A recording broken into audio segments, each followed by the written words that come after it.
जय जगन्नाथ ओडिशा आज अगस्ट 14 तारिख गुरुवार आसंतु नजर पकाइबा आज सारा दिन सबुठ बड़ खबर उपरे भिडियोटी को निश्चय शेष जाए देखंतु जहाद्वारा आपण माने आम राज्य तथा देश विदेशर सबुजाक प्रमुख खबर रखिपारे। भिडियोटी भल लगिले छोटिया लाइक टे देबाको भूलिबेनी। परवर्ती खबर युवापीढ़ी मध्य आत्महत्या प्रवणता को रोकिबा पई सेफ कैंपेन करिबो उच्च शिक्षा विभाग। आत्महत्या कौन सबु समस्यार समाधान जदि ना तेबे काहेकि बढ़ुची आत्महत्या जनित मृत्यु संख्या कौन पाई जड़े मनीष जीवन हारिबाकू सबु समस्यार समाधान बोली भाबुची। तेबे युवपीढ़ी मध्य आत्महत्या प्रवणता को रोकिबा पई सबु कॉलेज और विश्वविद्यालय रे सेफ कैंपेन बा सचेतनता शिविर करिबा उच्च शिक्षा विभाग। एने सूचना दैछंती उच्च शिक्षा मंत्री सूरज सूर्यवंशी। परवर्ती खबर बंगोपसागर रे सृष्टि हेला लघुचाप क्षेत्र पश्चिम और दक्षिण ओडिशा रे प्रबल अति प्रबल वर्षार संभावना। केंद्रीय बंगोपसागर रे सृष्टि हेला लघुचाप क्षेत्र पश्चिम केंद्रीय और उत्तर पश्चिम बंगोपसागर रे लघुचाप क्षेत्र सृष्टि होछि। लघुचाप प्रभाव रे 15 तारिख जाए प्रबल अति प्रबल वर्षार संभावना रही। पश्चिम और दक्षिण ओडिशा रे प्रबल अति प्रबल वर्षा हेबो बोली पाणीपाग विभाग पूर्वानुमान करिछि। कोरापुट और मालकानगिरी रे प्रबल अति प्रबल वर्षा हेबार संभावना रही। नवरंगपुर रायगड़ा कलाहांडी गजपति बलांगीर और नुआपड़ा रे प्रबल वर्षार संभावना रही। उपकूल ओडिशा और पश्चिम ओडिशार विभिन्न स्थान रे घड़घड़ी सह वर्षा होई पारे। आज मालकानगिरी और कोरापुट रे प्रबल वर्षार चेतावनी रही। परवर्ती खबर परिक्रमा मार्ग रे धमकपूर्ण लेखा मंदिर भांगिबाकू बड़ चेतावनी। पुरी श्रीमंदिर भांगिबाकू चेतावनी। आतंकवादी हमला नहीं आसिला वार्निंग। श्रीमंदिर परिक्रमा मार्ग रे लागिछि धमकपूर्ण लेखा। श्रीमंदिर दक्षिण पार्श्व परिक्रमा मार्ग रे धमकपूर्ण लेखा होछि। परिक्रमा मार्ग बालीसाही प्रवेश पथर एक मंदिर कांथरे धमकपूर्ण लेखा। आतंकवादी आक्रमण को नहीं दुईटी स्थान रे धमकपूर्ण लेखा लागिथिबा एकाधिक डेकोरेटिव लाइट मध्य भांगी देइछंती दुर्बृत्त। एथिरे लेखा जाइछि मंदिर भांगिबा आतंकवादी। एहा सह फोन नंबर मध्य दिया जाइछि। फोन कर नकले महातांडव बोली लेखा जाइछि। एहा भितरे प्रधानमंत्री नाम मध्य लेखा जाइछि। परवर्ती खबर पंचायत निर्वाचन पूर्व पंचायत पुनर्गठन 2029 पूर्व ब्लॉक पुनर्गठन करिबे राज्य सरकार। पंचायत आ ब्लॉकर पुनर्गठन करिबे राज्य सरकार। 2027 मसीहा पूर्व पंचायत पुनर्गठन हेबो एवं 2029 पूर्व ब्लॉक पुनर्गठन हेबो। एने सूचना दैछंती पंचायत राज मंत्री रवि नारायण नायक। से कहचंती पंचायत निर्वाचन पूर्व पंचायत पुनर्गठन हेबो। एने कमिटी मध्य गठन कराजिबो। एहा सह साधारण निर्वाचन पूर्व ब्लॉक पुनर्गठन हेबो। राज्यपाल ए विषय आलोचना करछंती बोली पंचायत राज मंत्री सूचना दैछंती। परवर्ती खबर राज्य कैबिनेट रे 7 प्रस्ताव रे बाजिला मोहर। सरिला कैबिनेट बैठक। राज्य कैबिनेट रे 7 प्रस्ताव रे बाजिला मोहर। कैबिनेट बैठक पर सूचना देले मुख्य शासन सचिव मनोज आहूजा। 38 आधुनिक मंडी निर्माण करिबे सरकार। एथिपाई 300 कोटी टंका खर्च कराजिबो।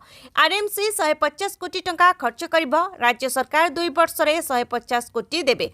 मंडी गुड़िकरे स्टोरेज सुविधा रहिबो। थानर क्वालिटी टेस्टिंग सुविधा रहिबो। राज्य रे खोलिबो 7टी नर्सिंग कॉलेज। संबलपुर रे 24 घंटिया पानी प्रकल्पर अनुमोदन मिलिछि। विमान मरामती केंद्र खोलिबाको निष्पत्ति निया जाइछि। संग्रह परिचालना पाई क्याडर नियमावली को अनुमति दिया जाइछि। नुआ नुआ म्यूजियम प्रतिष्ठा करबाकू निष्पत्ति निया जाइछि। सहरांचल रे एलईडी लाइट व्यवस्था कराजिबो। परवर्ती खबर एणिकी रविवार और छुट्टी दिन रे हेबो चाषी पंजीकरण निर्देश देला समवाय विभाग। एणिकी छुट्टी दिन रे भी हेबो चाषी पंजीकरण। टार्गेट पूरण होई पारु न थिबारु चिंता प्रकट करछि समवाय विभाग। जहा परे रविवार और छुट्टी दिन रे ऑफिस खोला जिबाको निर्देश दैछि समवाय विभाग। सकाळ 8टारू राति 8टा पर्यंत पंजीकरण कराजिबो। अगस्ट 20 तारिख रे सरिबो खरीफ चाषी पंजीकरण। तेबे ता पूर्व टार्गेट पूरण करबा पई एभଳି निष्पत्ति नेछि विभाग। एबे भी बहु जिल्ला रे 50% टार्गेट पूरण होइनी। एपर्यंत 11,30,128 चाषी पंजीकृत करछंती। गत वर्ष 17,72,347 जन चाषी पंजीकरण करथिले। परवर्ती खबर ब्लॉक अध्यक्षक क्षमतारे लगाम कसिले सरकार। 20 लाख टंका जाए प्रकल्प रे दस्तखत मारिबेनी। एणिकी क्षमताशाली हेबे बीडीओ आ ब्लॉक अध्यक्षक क्षमता कमिबो। ब्लॉक बा पंचायत समिति अध्यक्षक हाथ को बांधिदेवे सरकार क्षमता को करदेवे संकुचित प्रकल्पर बिल पास पाई आउ खोजा पड़बनी ब्लॉक अध्यक्षक दस्तखत ए क्षमता एवं बीडीओ हाथ को टेकी दिज्व ए संपर्क में एक नुआ निर्देशनामा जारी करिछि पंचायतराज विभाग। आग को राज्य में पंचायत निर्वाचन होगाकू अछि आउ जेहेतु राज्यर अधिकांश ब्लॉक रे एबे बीजेडी समर्थित अध्यक्ष अछंती तेणु सेमानक क्षमता उपरे अंकुश लगाइबाकू सरकार नियम रे करिसेंती बड़ परिवर्तन। परवर्ती खबर बुला कुकुरंकु हटाइबा राय रहबो पुनर्विचार। दिल्ली एनसीआर रे बुला कुकुरंकु नै सुप्रीम कोर्ट का निर्देश पर एक नुआ वितर्क आरंभ होछि। कोर्ट 8 सप्ताह मध्य सहरर समस्त बुला कुकुर मानक धरी आश्रय स्थल में रखा निर्देश देइछंती। सुप्रीम कोर्ट के निष्पत्ति रे कुकुर प्रेमी माने क्षुब्ध। कुकुर प्रेमी बा डॉग लभर माने कहउछंती जे सुप्रीम कोर्ट तांका निष्पत्तिर पुनर्विचार करबा उचित। एही समय सुप्रीम कोर्ट रो मुख्य विचारपति बीआई गभाई बुधवार कहउछंती जे ए मामला को तुरंत उल्लेख करबा उपरे विचार करिवे। जणे वरिष्ठ वकील सीजेआई गभाई सम्मुख में एही मामला उठाई सुप्रीम कोर्ट का निर्देश उपरे आपत्ति उठाइथिले। वकील एही प्रसंग रे कोर्ट रे एक पुराना निष्पत्ति प्रति दृष्टि आकर्षण करथिले। पूर्व निर्देश रे बिना कारण रे कुकुर मानकु हत्या करबा उपरे प्रतिबंधक लगा जाइथिला एवं समस्त जीवजंतुक प्रति करुणा प्रदर्शन करबाकू कहा जाइथिला। परवर्ती खबर अमलांकु सरकारक नाली आखि समूह छुट्टी रे ओहरिबाकू राजस्व मंत्री अपील। लोकंक काम रे अवहेला हेले बंद हेबो दरमा। अमला संघर समूह छुट्टी प्रसंग ओहरिबाकू राजस्व मंत्री अपील। आंदोलनरू न ओहरिले सरकार आवश्यक पदक्षेप नेबे बोली चेतावनी देइछंती। राजस्व मंत्री सुरेश पुजारी कहचंती लोकंक काम रे अवहेला कले दरमा बंद रहिबो। बसिले समस्यार समाधान बाहरिबो। क्याडर पुनर्गठन कथा राजस्व विभाग पाखक पठा जाइछि। अपेक्षा न करी समूह छुट्टी ग्रहणीय नुहे। छुट्टी बातिल करबाकू जिल्लापालको निर्देश दिया जाइछि। अन्य मानकु छुट्टी मंजूर हेबो नाही बोली कहचंती राजस्व मंत्री। परवर्ती खबर ओटीटी प्रश्नपत्र केलेंकारीर बड़ गुमर खोलिला अभियुक्त जीतन महाराणा। ओटीटी प्रश्नपत्र लीक मामला ओटीटी प्रश्नपत्र केलेंकारीर बड़ गुमर खोलिला अभियुक्त जीतन महाराणा। कटकରୁ प्रश्नपत्र चोरी हेबा परे जणे ड्राइवर जरिया नयागढ़ पठा जाइथिला। पेनड्राइव और हार्ड कॉपी नयागढ़ पठाइथिला अभियुक्त जीतन। एथिपाई से 1500 टंकारे ड्राइवर को नियोजित करथिला। गिरफ होइथिबा अभियुक्त विजय मिश्र संपर्कियों मध्य एही प्रश्नपत्र नयागढ़ को पठा जाइथिला। आउ सेठारु अभियुक्त शिक्षक नेता विजय मिश्र ओटीटी प्रश्नपत्र पेनड्राइव और हार्ड कॉपी संग्रह करथिले। ए बाबदरे से जीतन को पैसा पैठ करथिले। ए मामले रे ड्राइवर को जेरा करछि क्राइम ब्रांच। परवर्ती खबर राज्य परिवहन क्षेत्र में बड़ हेरफेर अभियोग 34 जनक तथ्य मागिला प्रवर्तन निर्देशालय। राज्य परिवहन क्षेत्र में बड़ धरणर आर्थिक हेरफेर होइथिबा जानिबाकू पाइछि प्रवर्तन निर्देशालय बा ईडी। सेथिपाई परिवहन विभाग सहित जड़ित 34 जनकर तथ्य मागिछि ईडी।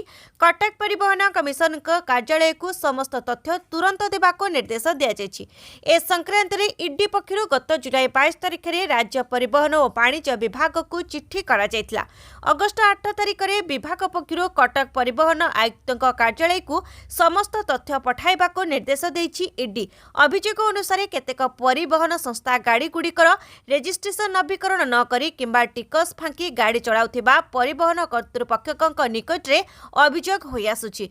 एथिसह जेमानक नारे गाड़ी गुड़िक पंजीकरण होइथिला सेमानक आर्थिक कारबार जानिबाकू एपरी चिट्ठी करा जाइथिबा सूचना मिलिछि। परवर्ती खबर रेल विभागर बड़ निष्पत्ति एणिकी पुरीरू राजस्थान को गड़िबो ट्रेन।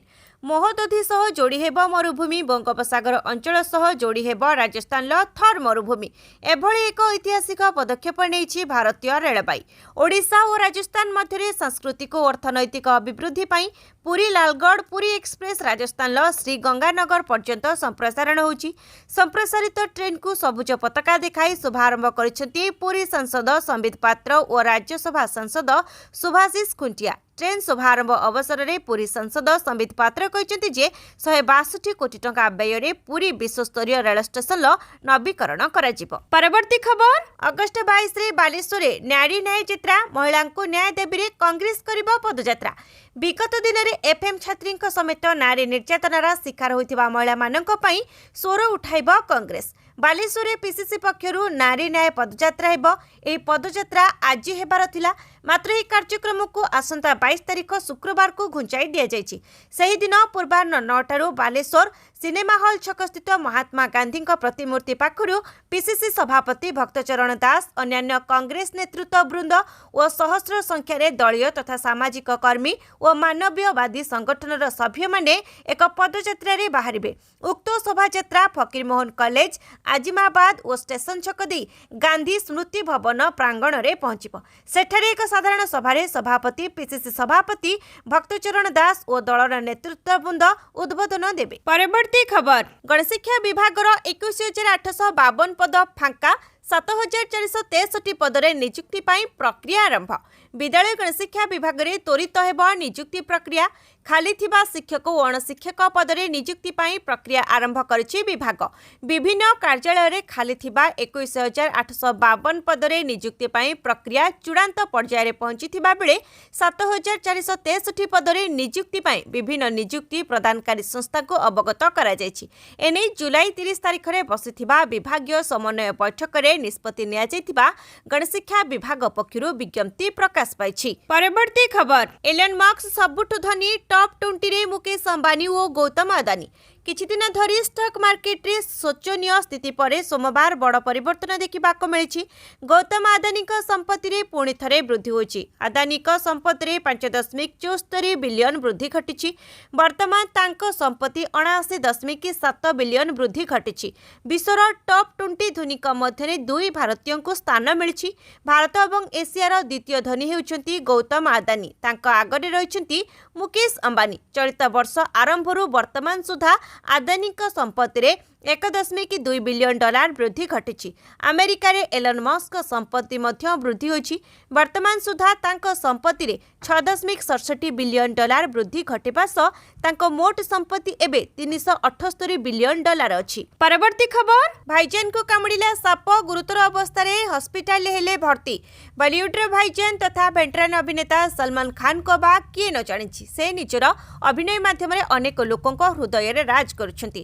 ମିଳିଥିବା ସୂଚନା ଅନୁସାରେ ଭାଇଜାନଙ୍କୁ ଏକ ସାପ କାମୁଡ଼ି ଦେଇଛି। ତେବେ ଏହି ଘଟଣା ପାନଭେଲ ସ୍ଥିତ ଫାର୍ମ ହାଉସରେ ଥିବାବେଳେ ଘଟିଛି ବୋଲି ଜଣାପଡ଼ିଛି।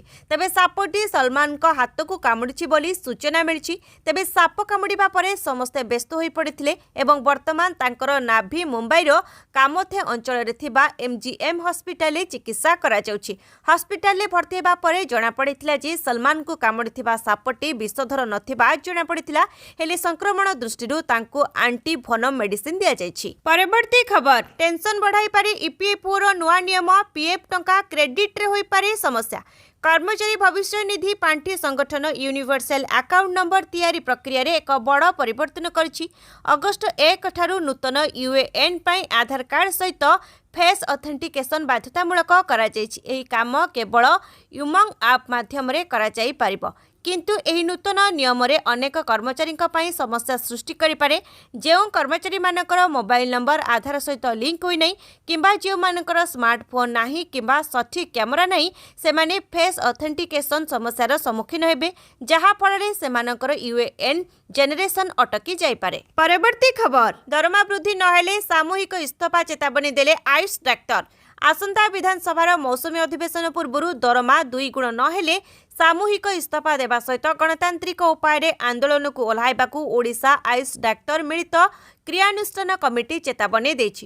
କ୍ରିୟାନୁଷ୍ଠାନ କମିଟି ପକ୍ଷରୁ କୁହାଯାଇଛି ଯେ ବାରମ୍ବାର ସ୍ୱାସ୍ଥ୍ୟମନ୍ତ୍ରୀ ମୁଖ୍ୟମନ୍ତ୍ରୀଙ୍କ ସହ ସରକାରୀ ଦଳର ବିଭିନ୍ନ ନେତୃତ୍ୱବୃନ୍ଦଙ୍କ ସହିତ ଆଲୋଚନା ପରେ ମଧ୍ୟ ସରକାର ଏପର୍ଯ୍ୟନ୍ତ ଆୟୁଷ ଡାକ୍ତରଙ୍କ ଦରମା ବୃଦ୍ଧି କରିନାହାନ୍ତି କିମ୍ବା ନିୟମିତ କରିନାହାନ୍ତି। ବାରମ୍ବାର ଏନେଇ ସରକାର ବିଭାଗୀୟ ଅଧିକାରୀଙ୍କୁ ଜଣାଇଲେ କେବଳ ପ୍ରତିଶ୍ରୁତି ମିଳୁଛି। ତେଣୁ ଆସନ୍ତା ବିଧାନସଭାର ମୌସୁମୀ ଅଧିବେଶନ ପୂର୍ବରୁ ଦରମା 2 ଗୁଣ ସହିତ 5 ଦଫା ଦାବି ପୂରଣ ନହେଲେ ସାମୂହିକ ଇସ୍ତଫା ଦେବା ସହିତ ଗଣତାନ୍ତ୍ରିକ ଉପାୟରେ ଆନ୍ଦୋଳନକୁ ଓହ୍ଲାଇବାକୁ ଓଡ଼ିଶା ଆୟୁଷ ଡାକ୍ତର ମିଳିତ କ୍ରିୟାନୁଷ୍ଠାନ କମିଟି ରାଜ୍ୟ ଅଧ୍ୟକ୍ଷ ଡାକ୍ତର ବିଶ୍ୱରଞ୍ଜନ ଜେନା ଚେତାବନୀ ଦେଇଛନ୍ତି। ପରବର୍ତ୍ତୀ ଖବର, ଭାରତ ଆମେରିକାର ସୈନିକ କରିବେ ମିଳିତ ସମରାଭ୍ୟାସ, ଆଲାସ୍କା ଯିବେ 400 ଯବାନ। ଆମେରିକା ରାଷ୍ଟ୍ରପତି ଡୋନାଲ୍ଡ ଟ୍ରମ୍ପଙ୍କ ଭାରତ ସହ ଟାରିଫକୁ ନେଇ ବିବାଦ ଜାରି ରହିଛି। ଏହି ବିବାଦ ଭିତରେ ଟ୍ରମ୍ପ ଓ ରୁଷ ରାଷ୍ଟ୍ରପତି ଭ୍ଲାଦିମିର ପୁଟିନ ଆଲାସ୍କାରେ ବୈଠକ କରିବାକୁ ଯାଉଛନ୍ତି। ଏସବୁ ଭିତରେ ଆଲାସ୍କାରେ ହେବାକୁ ଯାଉଛି ଭାରତ ଓ ଆମେରିକା ସେନାର ଏକ ବଡ଼ ସମରାଭ୍ୟାସ। ଏହାର ନାଁ ରହିଛି ଯୁଦ୍ଧ ଅଭ୍ୟାସ। चलित वर्ष यार 21तम संस्करण 1 सेप्टेम्बर 14 सेप्टेम्बर 2025 पर्यंत अमेरिकार अलास्कार हेब। ए अभ्यास दुई देश भितर प्रतिरक्षा सहयोग को मजबूत करिब। परवर्ती खबर एमएलए लैंड वेब पोर्टाल शुभारंभ सरलीकृत है CMSA guideline. MLA land web portal शुभ उन्मोचन मुख्यमंत्री मोहन चरण माझी लोकसेवा भवन में यार शुभारंभ करिसेंती। एहा सहित सीएमएसए रो सरलीकृत गाइडलाइन मध्य उद्घाटन करिसेंती मुख्यमंत्री। बुधवार कैबिनेट बैठक आरंभ हेबा पूर्व समस्त उपस्थिति रे उन्मोचित होछि। मुख्यमंत्री परामर्श रे विधायक आंचलिक उन्नयन पांठी बा एमएलए लैंड निर्देशावलीर सरलीकरण करा जायछि। एही अवसर में मुख्यमंत्री मोहन चरण माझी कहते जे एही परिवर्तित निर्देशावली स्वच्छ सरल और समय उपयोगी हो पारिछि। मुख्यमंत्री आहुरी मध्य कहते एही नूतन निर्देशावली प्रशासनिक प्रक्रिया रे सरलता आनिबा सहित जनसाधारण पई अति आवश्यक और छोट छोट मौलिक भित्तिभूमि गुड़िकु शीघ्र और स्वच्छतार सह संपादन करिबारे सहायक हेबो। परवर्ती खबर आईसीआईसीआई बैंक पर एचडीएफसी रा बड़ झटका सर्वनिम्न बैलेंस 25,000 को वृद्धि। आईसीआईसीआई बैंक पर देशर सबुठारु बड़ घरोई बैंक एचडीएफसी मध्य एहार जमा खातार सर्वनिम्न बैलेंस वृद्धि करिछि। पूर्वरु एही सीमा 10,000 टंका थिला जहाकु एबे 25,000 टंका को वृद्धि करा जायछि। जदि आपणक अकाउंट रे एही राशि नाही तेबे बैंक एक चार्ज लगाई पारे, किंतु एही नियम केवल सही ग्राहकंक पई प्रযোज्य हेबो जे माने 1 अगस्त 2025 परे नुआ अकाउंट खोलिछंती। पुराना ग्राहक माने एपर्यंत प्रभावित होई नाहंती। एचडीएफसी बैंक एहार संचय खाता सहित जड़ित नियम रे एक बड़ परिवर्तन करिछि, जहा विशेष करी मेट्रो सहर एवं सहरांचलर शाखा पाई लागू करा जायछि। एबे एही अंचल गुड़िकरे अकाउंट थिबा ग्राहक माननकु सबुबेले सेमानका अकाउंट रे अति कम रे 25,000 टंका रखिबाकू पड़िबो।